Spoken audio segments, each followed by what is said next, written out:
The natural seat of the guna of sattva is in the mental being, rajas in the vital being, and tamas in the physical being. This is not to imply that there are not times and situations where one of the other qualities comes forward in any of these three aspects of our external being.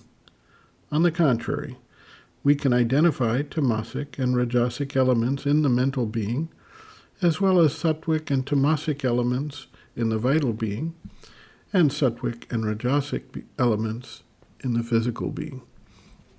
The natural seat simply implies that the most prominent general location for a particular guna in action lies in a portion of the being that is prone to express the kind of characteristics associated with that guna.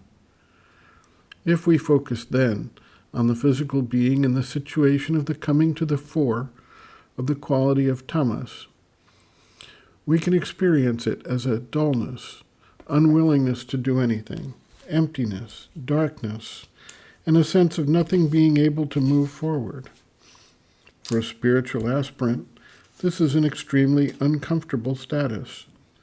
Yet he may feel quite overwhelmed by the intensity of the darkness and the potential despair that accompanies it.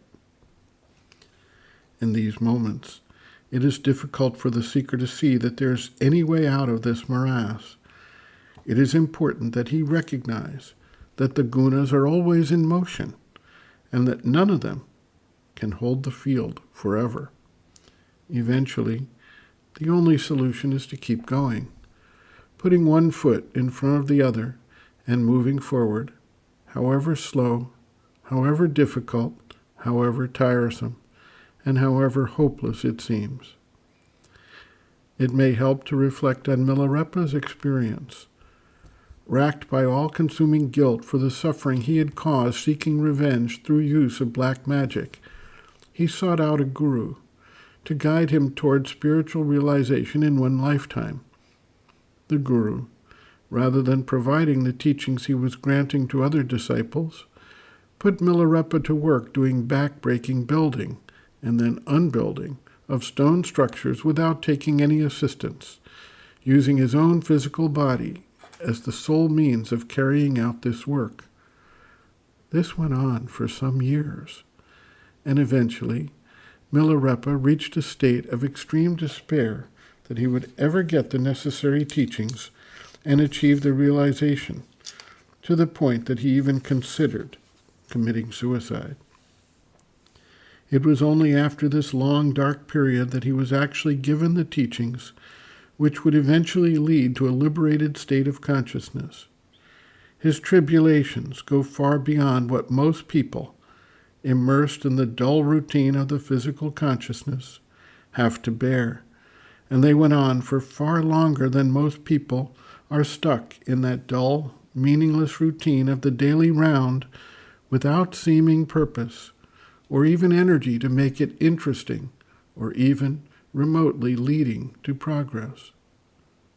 Sri Aurobindo observes, quote, "At the mercy of the external sounds and external bodily sensations, no control to drop the ordinary consciousness at will, the whole tendency of the being away from yoga, all that is unmistakably applicable to the physical mind and the physical consciousness when they isolate themselves, as it were, and take up the whole front, pushing the rest into the background. When a part of the being is brought forward to be worked upon for change, this kind of all-occupying emergence, the dominant activity of that part, as if it alone existed, very usually happens. And unfortunately, it is always what has to be changed, the undesirable conditions, the difficulties of that part, which rise first and obstinately hold the field and recur. In the physical, it is inertia, obscurity, inability that come up, and the obstinacy of these things. The only thing to do in this unpleasant phase is to be more obstinate than the physical inertia, and to persist in a fixed endeavor. steady persistency without any restless struggle to get a wide and permanent opening made even in this solid rock of obstruction.